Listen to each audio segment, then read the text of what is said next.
Так, всем привет, с вами Кот. Сегодня я вам расскажу, как сделать костер в Minecraft 1.8, ну и дальних версий.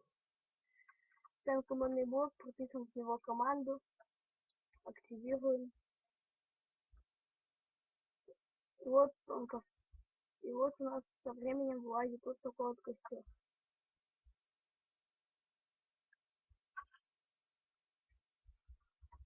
Во время дождя он тухнет, урона не наносит. Также его можно будет поджечь назад. Делается он команда, ссылка на команду будет в описании.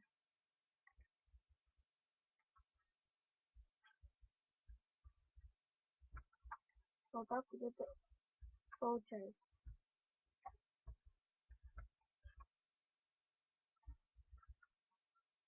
То есть вместо командного блока получается вот такой вот